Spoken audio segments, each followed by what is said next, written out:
We all turn to John's Gospel, chapter 4 and verse 24. యోహాను సువార్త 4వ అధ్యాయము 24 వచనం అందరం చూద్దాం. John 4:24 we are reading together, please. అందరం కలిసి యోహాను సువార్త 4వ అధ్యాయము 24 వచనం చదువుదాం. God is a spirit.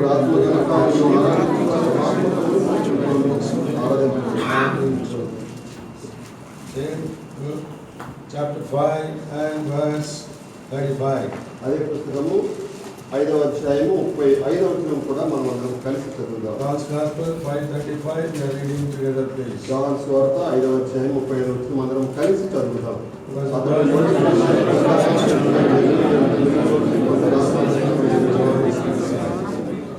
May our loving Lord bless these verses and inspire our hearts to render the worship and the glory that is due unto His name. మరి మనం చదివినటువంటి వాక్యాలని మనం ప్రేమిస్తున్నటువంటి దేవుడు దీవించి మనం ఆరాధించుకుంటున్నటువంటి దేవుడు ఆయనకి తగినటువంటి విధంగా ఆరాధించడానికి సహాయం చేయగాక. To the Lord for His help and grace. మరి ప్రార్థన చేసుకుందాం. Loving Heavenly Father, in the highly exalted, living, mighty, matchless name of our Lord and Savior, Lord Jesus Christ, once again we unite our hearts with a heart full of worship, thanksgiving and adoration. We thank you what you are unto us. We worship you, Lord, that thou art our salvation, thou art our satisfaction, and thou art our everything, all in all. And this morning we have come in this land, Lord, around thy table, Lord, to remember thee and to glorify thee and to magnify thy wonderful name. As we have, Lord, read 2 verses from thy scriptures, and Lord, reveal thyself unto us, so that we may worship the Lord in spirit and in truth. Loving Father, whereby thy heart may be satisfied, heaven may rejoice for the worship that renders here. Thank you, Heavenly Father, for thy presence so far with us. Lord, once again we bind the powers of darkness in thy mighty name, claiming thy victory of your precious blood upon us. Giving all glory unto thee, we ask this prayer in Jesus' precious name. Amen. We thank God for another Lord's Day. We could gather together in this land occasionally. ఈ దేశంలో మరొకసారి చాలా అరుదుగా ప్రభు యొక్క దినాన్ని మనమందరం సమకూడడానికి దేవుడు మనకి సహాయం చేసినందుకు ఆయనకు వందనములు. On the Lord's Day, it is Lord's desire that we should have fellowship with Him and to worship Him and to glorify Him. ప్రభు దినాన్న ప్రభుతో మనందరం కలిసి ఆయన్ని ఆరాధించాలని, ఆయన్ని స్తుతించాలని, మహిమపరచాలని ఆయన కోరుకుంటున్నారు. We can worship the Lord only when we are filled with the Spirit of God. దేవుని ఆత్మ చేత నింపబడినప్పుడే మాత్రమే ఆయన మనం ఆరాధించగలుగుతాం. When we are in the control of the Spirit of God, grip of the Spirit of God, then only we can fall at His footstool and worship Him. మరి ప్రభు అయినటువంటి దేవుని యొక్క ఆత్మ చేత మనం బంధించబడినప్పుడు, ఆయన ఆత్మలో ఉన్నప్పుడు మాత్రమే ఆయన పాదపీఠం దగ్గర కూర్చుని ఆయన మనం ఆరాధించగలుగుతాం. That's what we read in the book of Revelation chapter 1 when John the Apostle was in the Isle of Patmos. On the last day it is written he was in the grip, in control of the Spirit of God. అదే విషయాన్ని మనము ప్రకటన గ్రంథము 1వ అధ్యాయంలో చూస్తాం. భక్తుడైనటువంటి యోహాను పద్మాసు ద్వీపంలో ప్రవాసి అయినప్పుడు ఆత్మ చేత నింపబడినటువంటి పరిస్థితుల్లో ఆయన ఆరాధిస్తూ ఉన్నాడు. The word of God says in Revelation 1:10, I was in the Spirit on the Lord's day. మరి ప్రకటన గ్రంథం 1వ అధ్యాయం 10వ వచనంలో ఏం చెప్తుందంటే, ప్రభు దినాన నేను ఆత్మవశుడనై ఉండగా. The Lord's day should be given to the Lord only, so that we may have full fellowship, complete fellowship with our Lord. మరి ప్రభు దినము అనగా ప్రభువుకి చెందినటువంటిది, ఆయనకి ఆయన యొక్క ఆత్మలో బంధించబడి సంపూర్ణంగా ఆ దినాన్ని ఆయనకి మనం ఇవ్వాలి. So even here in John 4:24, the Lord spoke to the Samaritan woman that God is spirit, they that worship Him should worship in spirit and in truth.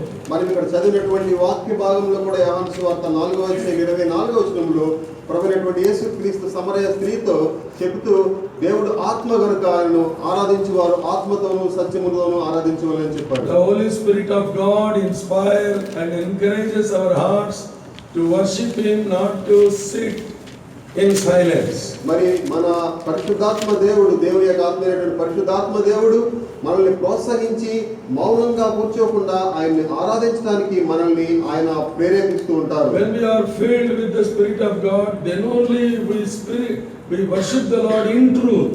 మరి దేవుని ఆత్మ చేత నింపబడినప్పుడు మాత్రమే ఆయనను ఆత్మతో మనం ఆరాధించగలుగుతాం. And what relationship we have with the Lord, that we will express in our words. మన మాటల్లో మనం ప్రభువుతో ఉన్నటువంటి అతి సన్నిహితమైనటువంటి సంబంధాన్ని మనం వ్యక్తీకరిస్తాం. Beloved, if you are not in the grip of the Spirit today, it's better you should not worship. ప్రియమైనటువంటి వారులారా, మీరు ఒకవేళ ఆత్మవసాన్న లేకుండా ఉంటే గనుక మీరు ఆరాధన చేయకుండా ఉండడమే మంచిది. So this is the great lesson we learned after the Lord has come into this world.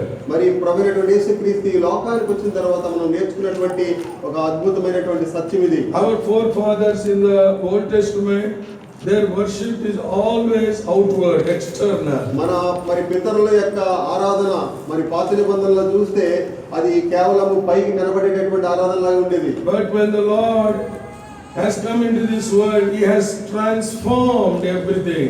మరి ప్రభువైనటువంటి యేసుక్రీస్తు ఈ లోకానికి వచ్చిన తర్వాత ఆయన ప్రతి దానిని కూడా మార్చివేశారు. He has taught us how to worship Him in spirit and in truth. మరి ఆత్మతో సత్యముతో తండ్రిని ఏ విధంగా ఆరాధించాలో ఆయన మనకు తెలియజేసి ఉన్నారు. What you experience Him truthfully, you express that willingly.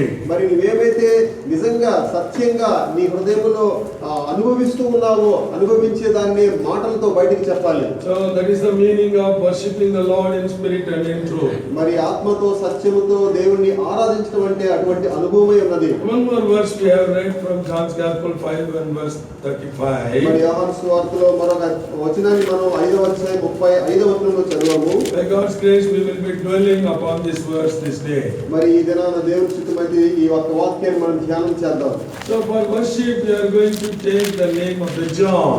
మరి ఆయన ఆరాధించడానికి మనం యోహాను యొక్క మరి పేరును చూస్తూ ఉన్నాం ఇక్కడ. It is written, he was a burning and a shining light. మరి ఇక్కడ రాయబడినటువంటి మాట ఏంటంటే అతడు మండుచు ప్రకాశించుతున్న దీపమై ఉండెను. John was a burning and a shining light. మరి యోహాను బాప్తిస్మిచ్చినటువంటి యోహాను మండుచు ప్రకాశిస్తున్నటువంటి దీపము. John has a wonderful meaning. John gives a wonderful meaning to us. మరి యోహాను ఒక అద్భుతమైనటువంటి అర్థాన్ని మనకి ఇస్తూ ఉన్నాడు. John speaks of God, he is gracious. మరి యోహాను అనగా దేవుడు దయగలిగినటువంటి వాడని చెప్తూ ఉన్నాడు. If you touch the life of John the Baptist, even the John the Apostle, in every part of their lives you see God's grace in full measure. మరి బాప్తిస్మ ఇచ్చేటటువంటి యోహాను జీవితాన్ని గాని అపోస్తలులైనటువంటి యోహాను జీవితాన్ని గాని మీరు తాకినట్లయితే ప్రతి భాగంలో కూడా దేవుడు దయగలిగినటువంటి వాడు అనేటటువంటి విషయాన్ని మనం అర్థం చేసుకుంటాం. God is really gracious. దేవుడు నిజంగా దయగలిగినటువంటి వాడు. So therefore the word of God says grace and truth came through Lord Jesus Christ. John 1:17. మరి యోహాను సువార్త 1:17లో చూస్తే గనుక కృపా సత్యములు యేసుక్రీస్తు ద్వారా మనకు అనుగ్రహించబడాయని రాయబడింది. The law came by Moses and the truth and the grace through Jesus Christ. ధర్మశాస్త్రం మోషే ద్వారా మనకు అనుగ్రహించబడింది కానీ కృపా సత్యములు ప్రభువైనటువంటి యేసుక్రీస్తు ద్వారా మనకు అనుగ్రహించబడ్డాయి. Our Lord is the author of all grace. మన కృపకంతటికి కూడా ఆధారంగా మన దేవుడు ఉన్నాడు. 2 Corinthians 1:3 says he is the God of all comfort. మరి 2 కొరింథీయులకు రాసినటువంటి పత్రిక 3వ అధ్యాయంలో మనం చూస్తాం 1:3లో మనం చూస్తాం ఆయన ఆ కృపా సమృద్ధి కలిగి ఆదరించేటటువంటి దేవుడిగా ఉన్నాడు. And in 1 Peter chapter 5 and verse 10 says he is the God of all grace. మరి 1 పేతురు 5:10 చెప్తుంది ఆయన కృపా సమృద్ధి కలిగి సర్వ కృపానిధి అని విషయం మనం చూస్తాం. So he is the God of all grace. ఆయన సర్వ Krupanidhi. So John experienced the grace of God in his life. మరి యోహాను దేవుని యొక్క కృపను తన జీవితంలో అనుభవించాడు. This morning we all have come around his table to worship God of grace. మరి కృపా సమృద్ధి కలిగినటువంటి ఆ దేవుణ్ణి ఆరాధించడానికి ఉదయకాల సమయం ఆయన బల చుట్టూ మనం చేరి ఉన్నాం. The true meaning and the root meaning of grace from the language of Greek is మరి ఆ కృప అనగా దాని యొక్క మూల భాషలో దాని అర్థం ఏమిటంటే a superior stoops down to the least to show kindness. మరి అత్యధికమైనటువంటి వాడు, అత్యున్నతమైనటువంటి వాడు కిందకి దిగి తన దీనత్వాన్ని చూపించడం. A superior showing favor to whom deserves not. మరి ఒక అత్యున్నతమైనటువంటి వ్యక్తి ఎటువంటి అర్హతను లేనప్పటికీ కూడా అతని పట్ల చూపించేటటువంటి అత్యధికమైన ప్రేమ. Beloved, if we see our lives, we are not worthy to deserve and to receive the grace of Lord Jesus Christ. నిజంగా మనం చూస్తే గనుక దేవుని యొక్క కృపను పొందడానికి మనం ఎంత మాత్రము కూడా అర్హులం కాము. The word of God says, "Ye know the grace of Lord Jesus Christ." మరి దేవుని యొక్క వాక్యంలో చూస్తాం, మీరు ప్రభువైనటువంటి యేసుక్రీస్తుని కృపను ఎరిగి ఉన్నారు. 2 Corinthians 8:9 says, 2 కొరింథీయులకు రాసిన పత్రిక 8:9 చెప్తుంది, "You know the grace of our Lord Jesus Christ, and though he was rich, yet he became poor for your sake." మరి ప్రభువైనటువంటి యేసుక్రీస్తు యొక్క కృపను మీరు ఎరిగి ఉన్నారు. ఆయన ధనవంతుడైండి మీ కొరకు దరిద్రుడాయను. Through his poverty that we might become rich. ఆయన యొక్క మరి దారిద్ర్యం చేత మనం ధనవంతులం కావాలని ఆయన కోరుకున్నారు. So grace lifts up our position and our place and our possessions too. మరి ఈ కృప మనకున్నటువంటి స్థితిలో నుంచి మనల్ని ఉన్నతమైనటువంటి స్థితిలోనికి తీసుకెళ్లేటటువంటిది. If you study and read the word of God, God's grace is revealed in a manifold way. మరి మనం దేవుని యొక్క వాక్యాన్ని చదివితే గనుక అద్భుతమైనటువంటి రీతిలో మరి కృప మనకి బయలుపరచబడింది. It is called the saving grace. మరి మనల్ని రక్షించేటటువంటి కృప. It is the sufficient grace. మనకి చాలినటువంటి కృప. It is the strengthening grace. మనల్ని బలపరిచేటటువంటి కృప. It is the surpassing grace. మనల్ని అన్నిటిని మించినటువంటి కృప. Like this we see the grace of God revealed in various places to the various people. మరి ఈ విధంగా దేవుని యొక్క కృప అనేకమైనటువంటి సందర్భాల్లో అనేకమైనటువంటి స్థలాల్లో బయలుపరచబడింది. This morning the grace of God is revealing once again unto us. మరి ఈ ఉదయకాల సమయమందు దేవుని యొక్క కృప మన పట్ల మరొకసారి బయలుపరచబడుతూ ఉన్నది. You look at this Savior, the Savior who has shown grace towards us, and worship him falling at his footstool. మరి మనల్ని రక్షించినటువంటి ఆ రక్షకుడిని చూస్తూ మనల్ని రక్షించినటువంటి ఆయన ఎదుట మనము సాగిలపడి ఆయన్ని మనం ఆరాధించాలి. How did we receive this grace into our lives? మరి మన జీవితాల్లో ఇటువంటి కృపను ఏ విధంగా పొందగలిగాం? We are going to see three very important steps how we have received this. మనం ఈ కృపను ఏ విధంగా పొందాము అనేటటువంటిది ప్రత్యేకించి 3 భాగాలు మనం చూడబోతున్నాం. First of all, we turn to Galatians chapter 1 and verse 15. గలతీయులకు రాసినటువంటి పత్రిక 1వ అధ్యాయం 15వ వచనం చూద్దాం. We are going to read Galatians chapter 1 and verse 15. గలతీయులకు రాసినటువంటి పత్రిక 1వ అధ్యాయం 15వ వచనం మొదలు కలిసి చదువుదాం. ఆయనను తల్లి గర్భమునందు పడినది మొదలుకొని ప్రత్యేకపరిచి తన కృప చేత నన్ను పిలిచిన దేవుడు తన కృపాన్ని ప్రకటింపవలెనని. And also verse 6 please, chapter 1 and verse 6 also please. 1వ అధ్యాయము 6వ వచనం కూడా. I marvel that you have told you the grace of Jesus Christ and to another gospel. So here 2 fragments we see.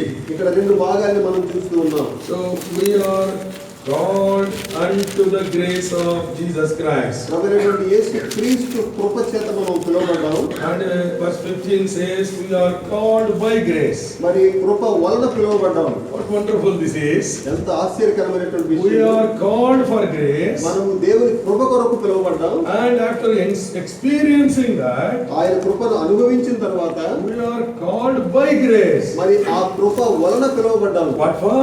ఎందుకు? To reveal his son through our lives. మన జీవితాల ద్వారా తన కుమారుని బయలుపరచడం కొరకు. Beloved, did you experience this calling in your life? ప్రియమైనటువంటి వారలారా, ఈ యొక్క పిలుపును మీ జీవితాల్లో మీరు అనుభవించారా? We call this calling as a gracious calling. మనం ఈ యొక్క పిలుపును ఆయన కృపా సహితమైనటువంటి పిలుపు అని చెప్తున్నాం. God has called us unto grace so that through us he might be revealed. మరి ఆయన తన కృప దగ్గరికి మనల్ని పిలిచాడు. ఎందుకంటే ఆ కృప ద్వారా మన జీవితంలో ఆయన బయలుపరచబడాలని. So the word of God we see the God's calling to the people are in several ways on several occasions. మరి దేవుని యొక్క ఆ పిలుపు అనేకమైనటువంటి సందర్భాల్లో అనేకమైనటువంటి వ్యక్తులకి బయలుపరచబడింది. Paul writing to Timothy, 2 Timothy 1:9 and 10, it's a holy calling. మరి పౌలు తిమోతికి రాసినటువంటి పత్రికలో చూస్తే పరిశుద్ధమైనటువంటి పిలుపు అని రాయబడింది. And Paul himself writes to the epistle at Philippians 3:14, it's a high calling. మరి ఫిలిప్పీయులకు రాసినటువంటి పత్రిక 3:14లో చూస్తే ఉన్నతమైనటువంటి పిలుపు అని రాయబడింది. And Hebrews chapter 3 and verse 1, you are the partakers of the heavenly calling. మరి హెబ్రీయులకు రాసినటువంటి పత్రిక 3:1లో చూస్తే మరి ఆ పరలోకంలో పాలు పొందడానికి మీరు పిలువబడినటువంటి వారుగా చూస్తారు. God has called us unto holiness. God has called us unto heaven. God has called us to give us the high price in Christ మరి Jesus. దేవుడు మనల్ని ఆయన ఉన్నతమైనటువంటి స్థలంలో పరలోకం కొరకు పిలిచాడు. అంతేకాకుండా ఉన్నతమైనటువంటి స్థలంలో మనం ఉండడం కొరకు ఆయన పిలిచాడు. Beloved, we are called by Him because of His grace. ఆయన కృప చేతనే మనము ఆయన వలన పిలువబడ్డాము. It is none of our merits that He has called us. మనలో ఆయన పిలవడానికి ఎటువంటి యోగ్యత అర్హత లేనే లేదు. By nature, if we see ourselves, we are not worthy for this calling. మన యొక్క స్వభావాన్ని బట్టి చూస్తే గనుక దేవుడు పిలిచినటువంటి ఈ కృపా సహితమైన పిలుపుకు మనం ఎంత మాత్రం ఈ అర్హులం కాదు. In other words, if we see our lives, who are we that we are called by eternal God? మరి మనం ఎటువంటి వారము ఆ యొక్క అత్యున్నతమైనటువంటి సజీవుడైన దేవుని చేత పిలువబడడానికి God of glory, God of grace, God of peace has called us. ఆయన కృప కలిగినటువంటి మహిమ కలిగినటువంటి దేవుడు మనల్ని పిలిచాడు. What for He has called us? ఆయన ఎందుకు మనల్ని పిలిచాడు? Two things we are going to see. మరి ఆ విషయాన్ని చూడబోతూ ఉన్నాం. 1 Corinthians chapter 1 and verse 9, a very familiar verse we all know. మొదటి కొరింథీయులకు రాసినటువంటి పత్రిక 1:9 మనందరికీ తెలిసినటువంటి All విషయం. together we are reading, please. 1 Corinthians 1:9.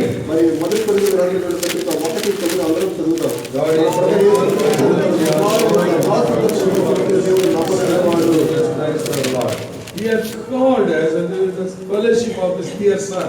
ఆయన తన కుమారుడైనటువంటి యేసుక్రీస్తు యొక్క సహవాసానికి మనల్ని పిలిచారు. So the gracious calling is unto the fellowship of Jesus Christ. ఈ కృపా సహితమైనటువంటి పిలుపు ప్రభువైనటువంటి యేసుక్రీస్తుతో సహవాసం చేయడానికి. Before we received this calling, we were found in other fellowship. మరి దేవుడు ఈ పిలుపుని మనకి పిలవక ముందు మరి మరొక సహవాసాన్ని మనం కలిగి ఉన్నాం. We were found in the world, మనం ఈ లోకంలో ఉన్నాము. enjoying all the worldly pleasures and going after the lusts of the lust. ఈ లోకంలో ఉన్నటువంటి సమస్తమైనటువంటి వాటిని అనుభవిస్తూ మన శరీర కార్యాలను తృప్తిపరచడం కొరకు పరిగెడుతూ We ఉన్నాం. walk according to the course of this world. మరి ఈ లోకం యొక్క పోకడ చొప్పున మనం జీవిస్తూ ఉన్నాం. Beloved, the Lord has called us. దేవుడు మనల్ని పిలిచాడు ప్రియమైన John వారలారా. 15:19, He has chosen us out of the world. యోహాను 15:19 చూస్తే మనల్ని ఈ లోకంలో నుంచి ఆయన మనల్ని ఎన్నుకున్నారు. We are called out of the world. మనం ఈ లోకంలో నుంచి బయటకు రావడానికి పిలువబడ్డాం. What name is given to us? మనకి ఇవ్వబడినటువంటి పేరేంటి? We are called out of the world. మనం లోకంలో నుంచి పిలువబడ్డాం. What name is given unto us? మనకి ఇవ్వబడినటువంటి పేరేంటి? Called out people.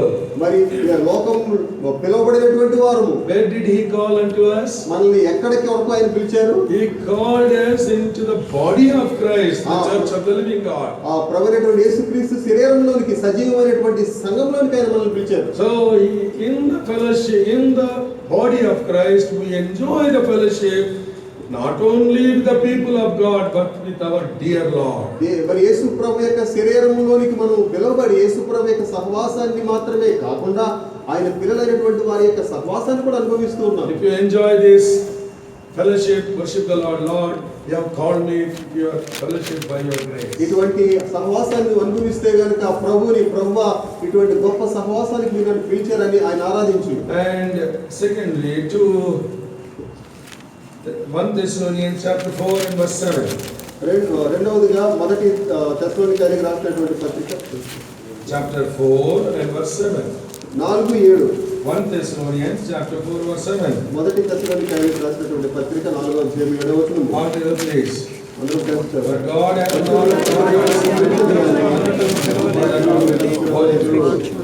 So He has called us unto holiness.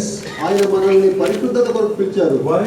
ఎందుకు? Our God is holy. మన దేవుడు పరిశుద్ధుడు. And therefore the Peter writes, be holy for I am holy. మరి అందుకనే పేతురు చెప్తున్నాడు, నేను పరిశుద్ధుడిని కనుక మీరును పరిశుద్ధులై Be holy in all manner of conversation. మరి మీరు సంభాషించే సంభాషణ అంతట్లో కూడా పరిశుద్ధంగా ఉండండి. Those verses we read in 1 Peter 1:14 and 1:16. మరి 1:14 1:16 మనం చూస్తాం. And we are called unto holiness. మనము పరిశుద్ధత కొరకు పరిశుద్ధులుగా ఉండడానికి పిలువబడ్డాము. To be holy or to live holy, it is the will of God for our life. మరి పరిశుద్ధంగా మనం జీవించడం అనేది దేవుని యొక్క చిత్తమై ఉన్నది. Before we receive this calling, మనం ఈ యొక్క పిలుపును పిలువబడక ముందు the filth of the world has captured our lives. మరి ఈ లోకంలో ఉన్నటువంటి మాలిన్యం అంతా కూడా పట్టి పీడిస్తూ ఉన్నది. And we were living a very defeated and defiled life. మనము నాశనం మరి ఓడిపోయినటువంటి అసహ్యకరమైనటువంటి జీవితాన్ని జీవిస్తూ ఉన్నాము. Our mind and conscience were defiled. మన యొక్క మనసు తర్వాత మనస్సాక్షి కూడా కల్మషమైపోయినవి. And we were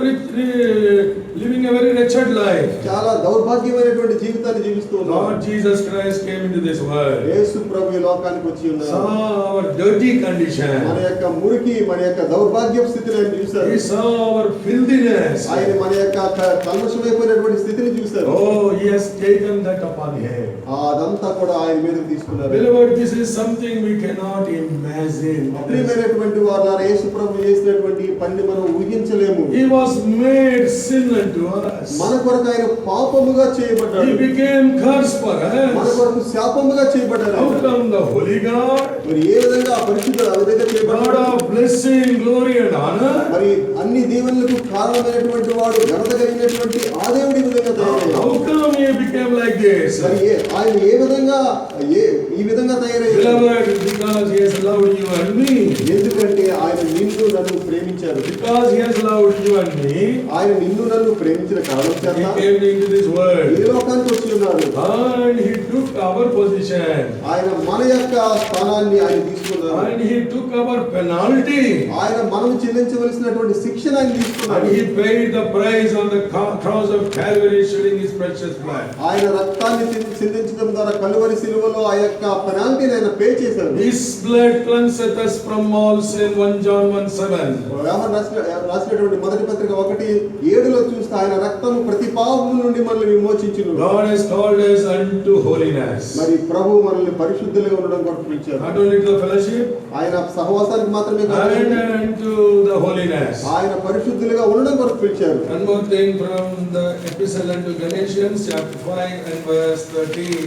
First part. గలతీయులకు రాసినటువంటి పత్రిక 5వ అధ్యాయం 13వ వచనం మొదటి భాగము. For brethren, ye have been called unto liberty. మీరు స్వతంత్రులుగా ఉండటకు పిలువబడితిరి. Beloved, we are called unto liberty. మనం స్వతంత్రులుగా ఉండడం కొరకు పిలువబడ్డాం. Once we were found in the bondage of this ఈ world, లోకంలో ఉన్నటువంటి బానిసత్వంలో ఒకప్పుడు ఉన్నాం మనం. and we were enjoying all the worldly things. ఈ లోకంలో ఉన్నటువంటి తుచ్చమైనటువంటి వాటిని అన్నిటిని అనుభవిస్తూ ఉన్నాం. But it is Christ who has broken this bondage. మరి ప్రభువైనటువంటి యేసుక్రీస్తు ఈ బానిసత్వాన్ని తుత్తినీలుగా చేశారు ఆయన. In order to deliver us, ఆయన మనల్ని విడిపించడం కొరకు he is being delivered into the hands of the cruel people. మనల్ని విడిపించడం కొరకు ఆయన తనను తాను దుర్మార్గుల చేతికి అప్పగించుకున్నారు. Oh, what a love this is. ఎంత అద్భుతమైనటువంటి He does not want that we should be found under the yoke of bondage. మనం బానిసత్వపు కాడి కింద ఉండడం ఆయన సహించలేకపోయారు. That's why Galatians 5:1 says, Christ hath made you free. అందుచేతనే గలతీయులకు రాసినటువంటి పత్రిక 5వ అధ్యాయం మొదటి వచనంలో చూస్తే ప్రభువైనటువంటి యేసుక్రీస్తు మీకు స్వాతంత్రం అనుగ్రహించినటువంటి We are the liberated people. మనము స్వతంత్రులుగా చేయబడడానికి విడిపించబడినటువంటి The వారు. truth shall make free, indeed you are free. మరి సత్యం మిమ్మల్ని స్వతంత్రులుగా చేస్తే మీరు స్వతంత్రులే. Indeed we enjoy this liberty in Christ Jesus. ప్రభువైనటువంటి యేసుక్రీస్తులో ఈ స్వతంత్రాన్ని మనం అనుభవిస్తూ ఉన్నాం. So this calling came to us through Jesus ఈ Christ, యొక్క పిలుపు ప్రభువైనటువంటి యేసుక్రీస్తు ద్వారా మనకు వచ్చింది. who is the author of grace. మరి ఈ యొక్క కృపకు He ఆధారభూతమైనటువంటి is the వాడు. God of all grace. ఆయన సమస్త కృపా సర్వకృపానిధి. We experience grace by his calling. ఆయన యొక్క పిలుపు వలన ఈ కృపను మనం అనుభవించాం. If you are in his fellowship, if you are in holiness, if you are found in liberty, wonderful opportunity given to you to worship the Lord. ఈ ఒకవేళ మీరు ఆయన యొక్క సహవాసములోను ఆయన పరిశుద్ధతలోను ఆయన యొక్క స్వాతంత్ర్యంలోను మీరు ఉన్నట్లయితే మీకు అద్భుతమైనటువంటి అవకాశం ఆయన ఆరాధించడానికి ఇవ్వబడింది. Secondly, రెండవదిగా Ephesians chapter 2 and verse 8, the very familiar verse all of us know. ఎఫెసీయులకు రాసినటువంటి పత్రిక 2వ అధ్యాయం 8వ వచనం మనందరికీ తెలిసినటువంటిది. On together, please. అందరూ కలిసి చదువుతాం 2:8. For by grace are we saved through faith, and not of yourselves, it is the gift of God. So secondly, grace has given us salvation. రెండవదిగా చూస్తే కృప మనకి రక్షణను అనుగ్రహించినది. We are saved by grace through faith in the Lord Jesus Christ. మీరు విశ్వాసము ద్వారా కృప చేతనే రక్షించబడి ఉన్నారు. So another verse from Acts of the Apostle 15 and verse 11. అపోస్తలుల కార్యములు 15వ అధ్యాయము 11వ వచనము. Acts 15 and verse 11, please. 15-11 దయచేసుకోండి. All in a place. ప్రభువైన యేసుక్రీస్తు కృప చేత మనము రక్షణ పొందుటకు సమర్థులము కదా. So through the grace of Lord Jesus Christ we are saved. ప్రభువైనటువంటి యేసుక్రీస్తు కృప చేత మనము రక్షించబడి ఉన్నాము. Grace has not only called us but also offered us salvation. మరి కృప కేవలం మనల్ని పిలవడం మాత్రమే కాదు కానీ మనకి రక్షణను కూడా అనుగ్రహించినది. Beloved, do you know the meaning of salvation? ప్రియమైనటువంటి వారలారా, రక్షణ అంటే అర్థం తెలుసా మీకు? What is salvation? రక్షణ అనగా ఏమిటి? You say, are you saved? చాలా మంది చెప్తారు, నువ్వు రక్షించబడ్డావా? What is the meaning of salvation? రక్షణ అంటే అర్థం ఏమిటి అసలు? From the root word Greek language, it means deliverance. మరి ఆ యొక్క మూల భాషలో చూస్తే గనుక గ్రీకు భాషలో విడుదల చేయబడడం. In Greek it is called soterio. సెటారియో అనేటటువంటి మాట గ్రీకు మాటలో నుంచి వచ్చింది. Which is translated into English deliverance. మరి విడుదల అనేటటువంటి అర్థాన్ని ఇస్తూ ఉన్నది. Through grace we received salvation, that means we have received deliverance. మరి ఆ కృప ద్వారా మనం రక్షించబడ్డామంటే అర్థం ఏంటంటే విడుదల చేయబడ్డామని అర్థం. Galatians 1:4, delivered from this present evil world. మరి గలతీయులకు రాసిన పత్రిక 1:4లో చూస్తే ఈ లోకంలో దుష్టకాలం నుంచి మనం రక్షించబడ్డాం. Galatians 1:13, delivered from the powers of darkness into his kingdom of his dear son. కొలస్సీయులకు రాసినటువంటి పత్రిక 1:13లో చూస్తే ఈ లోక సంబంధమైనటువంటి శక్తుల నుంచి ప్రభువైనటువంటి యేసుక్రీస్తు రాజ్యం కొరకు విడుదల చేయబడ్డాం. Hebrews 2:15, delivered from the fear of death. మరి హెబ్రీయులకు రాసినటువంటి పత్రిక 2:15 నుంచి మరణ భయం నుంచి మనం విడుదల చేయబడ్డాం. Oh, what a wonderful deliverance we receive. It's just because of his grace. మరి ఆయన యొక్క కృప వలన ఎంత అద్భుతమైనటువంటి విడుదలను మనం పొంది ఉన్నాం. So deliverance does not come from any means except through the name, by the name of Lord Jesus Christ. ఈ విడుదల అనేది ఏ విధంగానూ మనం పొందలేము, కేవలం ప్రభువైనటువంటి యేసుక్రీస్తు పేరు ద్వారా మాత్రమే, నామం ద్వారా మాత్రమే పొందగలం. Therefore apostles boldly they preach, there is none other name given among men under heaven whereby we will be saved except by the name of Lord Jesus Christ. అందుచేతనే అపోస్తలులు చాలా ధైర్యంగా ఈ లోకంలో ఏ నామం వలన రక్షణ లేదు గాని అది భూమి కిందనైనా భూమిపైన ప్రభువైనటువంటి యేసుక్రీస్తు నామం వలన మాత్రమే రక్షణ ఉందని ధైర్యంగా ప్రకటించారు. In heaven they worship and glorify Lord, saying, Lord, salvation belongeth unto thee. మరి అక్కడ పరలోకంలో చూస్తే ప్రభువైనటువంటి యేసుక్రీస్తుని ఆరాధిస్తూ రక్షణ నీకే చెందిందని చెప్తారు. And even the psalmist, Psalm 3:8, salvation belongeth unto thee. మరి కీర్తనకారుడు 3వ అధ్యాయం 3వ కీర్తన 8లో చెప్తాడు, రక్షణ నీకే, నీ దగ్గర నుంచి వచ్చింది ప్రభువా అని. And even Jonah in the belly of the fish, he cried and he said, salvation is of the Lord. Jonah 2:9. మరి యోనా గ్రంథం 2:9 చూస్తే కనుక యోనా కూడా ఆ మత్స్యం యొక్క కడుపులో ఉన్నప్పుడు ప్రభువా రక్షణ నీ దగ్గర నుంచే వస్తుందని చెప్తున్నాడు. So therefore salvation we receive through grace and by his love through Lord Jesus Christ. కాబట్టి మనకి రక్షణ అనేది ప్రభువైనటువంటి యేసుక్రీస్తు కృప చేత మనం పొంది ఉన్నాము. This salvation is being described in various ways in the word of God. దేవుని యొక్క వాక్యములో ఈ రక్షణ అనేటటువంటిది వేరే వేరే విధాలుగా వర్ణించబడింది. Hebrew writer says chapter 2 and verse 3, it is so great salvation. హెబ్రీయులకు రాసిన పత్రిక 2:3 చూస్తే అపోస్తలుడైనటువంటి పౌలు ఇది చాలా గొప్ప రక్షణ అని చెప్తున్నాడు. ఎంత గొప్ప రక్షణ, ఎంత గొప్ప రక్షణ అని చెప్తున్నాడు. And even in Hebrews chapter 5:9 and says it is eternal salvation. హెబ్రీయులకు రాసిన పత్రిక మరి 5:9 చూస్తే గనుక నిత్య రక్షణ అని చెప్తున్నారు. Beloved, this is salvation not only for this world. మరి ఈ రక్షణ అనేది కేవలం ఈ లోకానికి మాత్రమే చెందినది కాదు. It's deliverance for all the lifetime, even in the eternity we enjoy. మరి ఈ లోక సంబంధమైనది కాదు కానీ మనం నిత్యత్వంలో కూడా రక్షించబడి నిత్యత్వం వెళ్ళే వరకు రక్షణ అంతా ఉంటుంది. So by grace we receive the calling, by grace we enjoy salvation. మనం కృప చేత పిలువబడ్డాము, కృప చేత మరి ఈ రక్షణను అనుభవిస్తూ ఉన్నాం. We receive this salvation at the expense of Jesus Christ. మరి ప్రభువైనటువంటి యేసు క్రీస్తు వలన ఈ యొక్క రక్షణను మనం పొంది ఉన్నాము. Grace is a 5-letter word, G-R-A-C-E. మరి కృప అనగా 5 అక్షరాలు ఉంటాయి, GRACE అని. It gives a wonderful meaning. చాలా అద్భుతమైనటువంటి అర్థం ఉంది.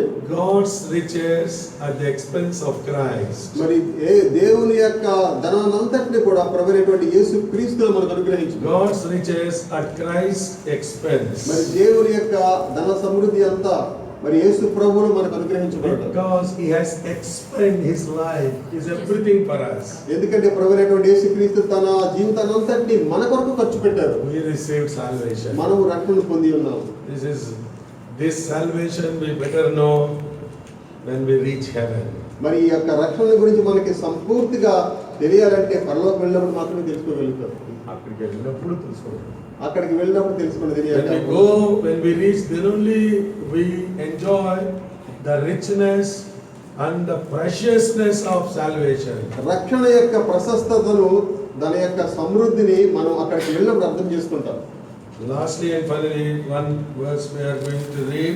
That is the third blessing we receive from grace. మరి కృప ద్వారా పొందేటటువంటి మూడవ ఆశీర్వాదాన్ని మనం చూస్తూ ఉన్నాం. Romans chapter 3 and verse 24. రోమీయులకు రాసినటువంటి పత్రిక 3వ అధ్యాయము 24వ వచనం. All together please. అందరూ కలిసి చదువుతాం. 3:24.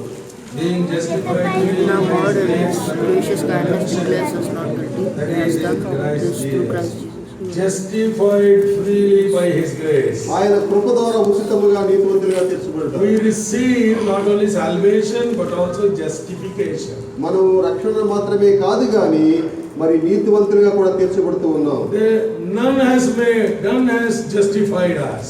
మనల్ని ఎవరు కూడా నీతివంతులుగా తీర్చలేదు. It is only through the grace of Jesus Christ we are justified. కేవలము ప్రభువైనటువంటి యేసుక్రీస్తు కృప చేత మాత్రమే మనం నీతివంతులుగా చేయబడ్డాం. Beloveds, this is a word justified, justification is a wonderful vocabulary used in the word of God. దేవుని యొక్క వాక్యంలో ఉపయోగించబడినటువంటి అద్భుతమైనటువంటి పదజాలము ఈ నీతివంతులుగా తీర్చబడ్డం అనేది. By birth we are sinners. మనం పుట్టుకతో పాపులమై ఉన్నాం. By nature we are మన sinners. స్వభావాన్ని బట్టి పాపులము. But when God visited our lives, మరి దేవుడు మనల్ని దర్శించినప్పుడు cleansed us with His precious blood, ప్రభువైన యేసుక్రీస్తు రక్తం చేత మనల్ని కడిగి not only delivered us, మనల్ని ఆయన విడుదల చేయడం మాత్రమే కాదు but కానీ also justifying us.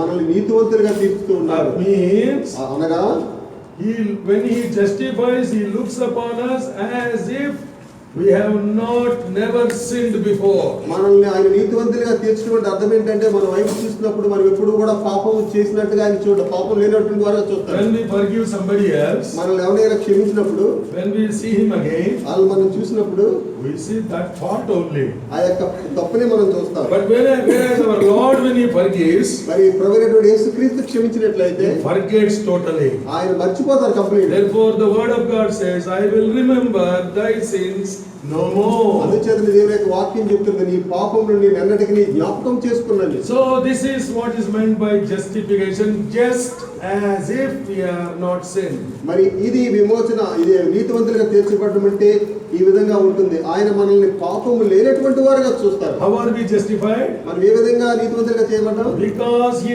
raised from the dead. ఎందుకంటే ప్రభువైనటువంటి యేసుక్రీస్తుని ఆయన మృతుల్లో నుంచి తిరిగి లేపారు. Word of God says in Romans 4:25, రోమీయులకు రాసినటువంటి పత్రిక 4:24లో చూస్తే 25లో చూస్తే He was wounded for our offenses and raised for our justification. ఆయన మన మనల్ని అపరాధముల కొరకు శిక్షించబడి ఆయన మనల్ని నీతివంతులుగా చేయడానికి తిరిగి లేచారు. Romans chapter 5 and verse 1 says, రోమీయులకు రాసినటువంటి పత్రిక 5వ అధ్యాయం 1 ఏం చెప్తుంది? we are justified by faith. మన విశ్వాసం ద్వారా నీతివంతులుగా తీర్చబడ్డామని రాయబడింది. And by Romans 5:19 says, రోమీయులకు రాసినటువంటి పత్రిక 5:19 చెప్తున్నది, by one man's obedience we are justified. ఒక వ్యక్తి యొక్క విధేయత వల్ల మనం నీతివంతులుగా చేయబడ్డాము. And in order to prove this, మనం దీనిని నిరూపించడం కొరకు in order to prove this, మరి ప్రభువు దీనిని నిరూపించడం కొరకు what did he give unto us? మనకి ఏమి ఇచ్చారు ఆయన? Robe of righteousness. మనకి ఆయన నీతి వస్త్రాన్ని ఇచ్చారు. See, Isaiah 61:10, he had given us the garments of salvation. యెషయా గ్రంథం 60లో చూస్తే ఆయన మనకి రక్షణ వస్త్రాన్ని ఇచ్చారు. And the robe of righteousness. ఆయన నీతి వస్త్రాన్ని అనుగ్రహించారు. How did he give the robe of righteousness? ఏ విధంగా ఆయన నీతి వస్త్రాన్ని మనకు అనుగ్రహించారు? By covering our lives. మన జీవితాన్ని అంతటిని కప్పివేయడం ద్వారా. Therefore it is written, he hath covered me with the robe of his righteousness. అందుచేత దేవుని యొక్క వాక్యంలో చూస్తాం, ఆయన నా నీతి వస్త్రం చేత నన్ను కప్పి ఉన్నారండి. No garment in this world can never cover our transgressions and iniquities. మన యొక్క అతిక్రమాల్ని, పాపాన్ని, లోకంలో ఉన్నటువంటి ఏ వస్త్రము కూడా కప్పివేయలేదు. Only the garment of righteousness, the justification can cover all our sins. కేవలము నీతి వస్త్రము మాత్రమే, దేవుడు మన నీతివంతులుగా చేయడం కొరకు ఇచ్చినటువంటి నీతి వస్త్రము మాత్రమే మన పాపాలు కప్పివేయగలదు. Beloved, we have received all these divine blessings only through his grace. ప్రియమైనటువంటి వారలారా, ఈ దైవికమైనటువంటి ఆశీర్వాదాలన్నింటినీ కూడా మనము ఆయన కృప ద్వారా పొంది We ఉన్నాం. have seen only 3. మనం 3 మాత్రం చూసి ఉన్నాం. Calling, ఆయన పిలుపు, salvation, రక్షణ, justification. నీతివంతులుగా చేయబడ్డాం. Do you have this experience in your life? నీ యొక్క జీవితంలో వీటిని నువ్వు కలిగి ఉన్నావా, అనుభవిస్తూ ఉన్నావా? Then it's a time given to you to worship the Lord. ఒకవేళ వీటిని కలిగి ఉంటే కనుక నువ్వు ఆయన ఆరాధించడానికి నీకు ప్రశస్తమైనటువంటి సమయం. Every day, every worship time, when you come close to the Lord, this should be your question. This should be your question. మనం ఆయన ఆరాధించడానికి వచ్చినటువంటి ప్రతి సమయంలో ఇది మన ప్రశ్న ఉంటుంది. What shall I give unto the Lord for all his benefits? ఆయన చేసినటువంటి ఉపకారములన్నిటికీ నేను ఆయనకి ఏమి ఇవ్వగలను? What did you bring this day to the Lord? మరి దేవుని కొరకు ఈ దినాన్ని ఏం తీసుకుని వచ్చావు? The Lord is interested the sacrifices of your heart more than the offerings that come from physical life. మరి నీ జీవితంలో ఉన్నటువంటి నీ హృదయం నుంచి వచ్చేటటువంటి జీవ ఫలాన్ని ఆయన ఆశిస్తూ ఉన్నారు. May the Lord help us that we may worship God of all grace in all truth and spirit. మరి కృపా సమృద్ధి అయినటువంటి దేవుణ్ణి ఆత్మతో సత్యంతో మనం ఆరాధించడానికి ప్రభు సహాయం చేయను గాక.